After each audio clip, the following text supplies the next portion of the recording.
कैसा है? जो सत है, धन है, चित धन है, वही आनंदमय भगवान है। विश्व उत्पाद हेतवे, जो इस विश्व के पालन सृजन संहार ये तीनों के हेतु है। त्राप त्रय विनाशाए, जिनकी चरण शरण में जाने से जीव को तीनों तापों का अंत हो जाता है, ऐसे भगवान श्री कृष्ण के चरणों में हम अपने मस्तक को नत करते हैं। श्रीमद् भागवत महापुराण की कथा नैमिष सारण क्षेत्र में श्री सुखदेव जी महाराज सौनकादि ऋषियों को सुना रहे हैं। सौनकादि ऋषि 28,000 ऋषियों के मध्य में बैठ करके सभा का प्रतिनिधित्व कर रहे हैं और सूत जी महाराज से निवेदन कर रहे हैं कि हे प्रभु, आप हमको संसार के भय से मुक्ति दिलाने वाले कथा का पान कराइए।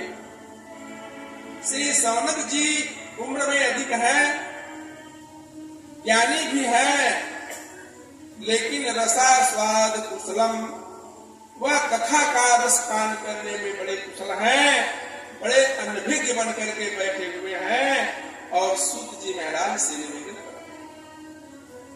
सौनक जी ने कहा कि हे भगवान,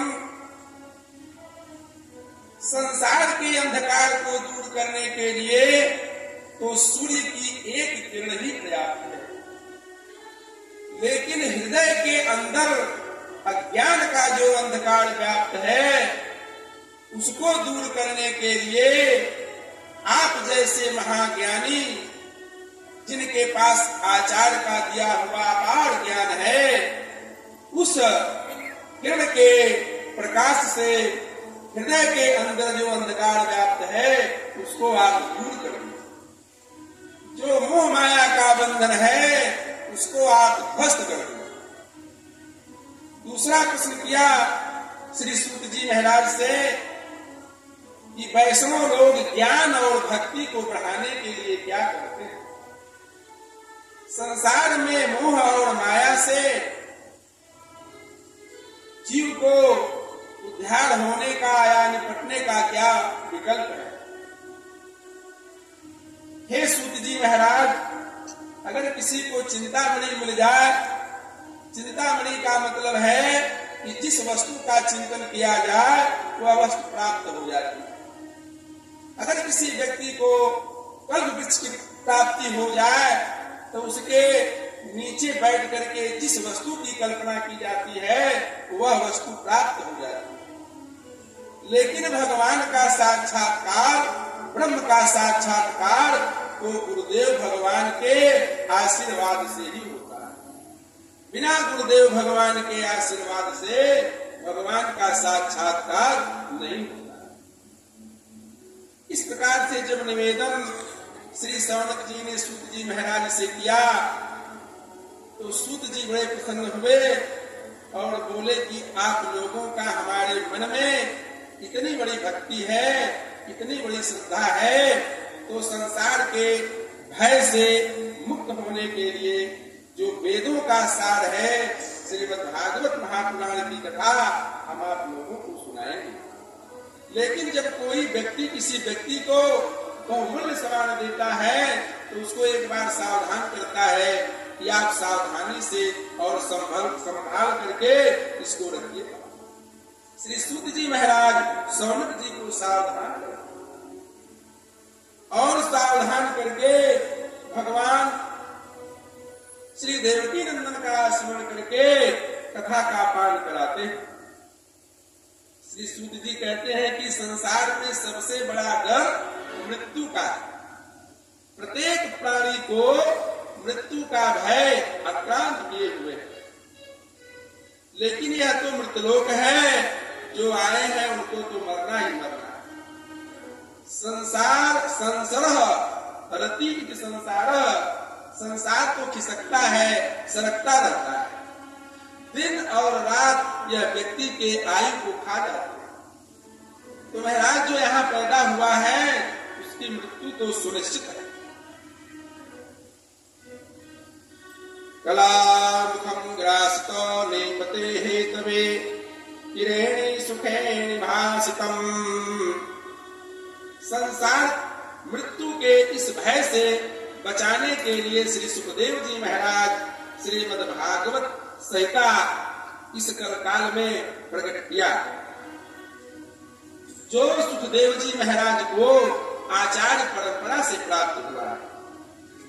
तोता बड़ा मीठा बोलता है, लेकिन बोलता वही है जो उसको सिखाया जाता है। तो आचार्य परंपरा से सुखदेव जी महाराज को जो भागवत संहिता प्राप्त हुई है वह मन रूपी फल नहीं है, यह आचार्य के माध्यम से प्राप्त हुआ फल है।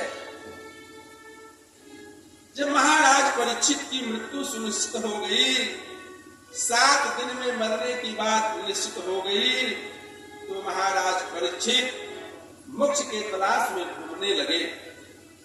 उसी समय श्री सुखदेव जी महाराज गंगा नदी के तट पर श्रीमद् भागवत संहिता के द्वारा उनके भय को मुक्त कर। तो सुखदेव जी महाराज जब महाराज परीक्षित को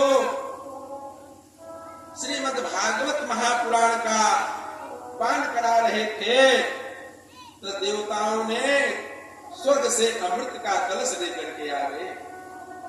देवता लोग बोले कि हे सुखदेव जी महाराज, परीक्षित को मृत्यु का भय है, तो यह स्वर्ग का अमृत उनको पिला दीजिए, उनको अमृत की प्राप्ति हो जाएगी। सुखदेव जी ने विचार किया कि देवता लोग तो बड़े चालाक होते हैं और यह बिना बुलाए, बिना आवाहन किए स्वर्ग का अमृत कैसे लेकर के चले जाए।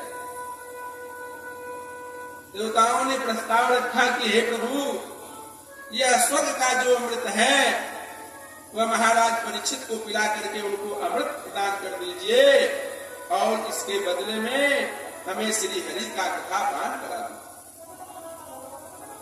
सुखदेव जी महाराज देवताओं को बहुत डांटे, बोले कि आप तो सौदागर बन करके आए हुए हो, अगर कथा सुनने के गरज से आते तो मैं आपको कथा का पान करा देता, लेकिन आप तो सौदा करने के लिए आए हो। तो स्वर्ग का जो अमृत है उसकी तुलना में हरि की जो कथा अमृत है वह बहुमूल्य है, और जो विनिमय होता है वह बराबर की वस्तुओं का होता है। कहाँ स्वर्ग का सुधामृत कांच का टुकड़ा है और जो हरि की कथा है वह बहुमूल्य मणियों का ढेर। तो विनिमय बराबर की वस्तु से होता है। यहाँ यह बात सिद्ध हो गई कि भगवान की जो कथा है वह स्वर्ग के अमृत से बढ़कर है। स्वकार्य कुशला शुराः, और स्वार्थी व्यक्ति जब आपके हित की बात करें तो आप सावधान हो जाइए। देवताओं ने राजा परीक्षित के हित की बात कही, अपने हित की बात नहीं कही, लेकिन सुखदेव जी महाराज को समझ गए। आगे की पंक्ति में सुखदेव जी महाराज देवताओं से कहते हैं कि जो स्वर्ग का सुधामृत है वह किसी पुण्य आत्मा को मरने के बाद स्वर्ग में जाकर के प्राप्त होता है, और जो भगवान की कथामृत है यह मृतलोक में चाहे पापात्मा हो, चाहे दुष्ट आत्मा हो, चाहे पतित आत्मा हो, सबके लिए सुलभ है। अर्थात स्वर्ग का जो सुधामृत है वह पक्षपाती है, और भगवान की जो कथामृत है वह पक्षपाती नहीं। सुखदेव जी ने आगे कहा कि जो स्वर्ग का अमृत है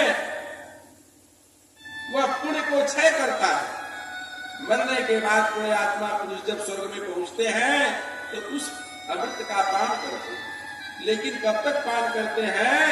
जब तक उनका पुण्य रहता है। पुण्य समाप्त हो जाने के बाद वो फिर पृथ्वी पर गिर जाते हैं। और भगवान की जो कथामृत है यह पापों को नाश करता है और भगवान के मोक्ष पद को प्रदान करता है।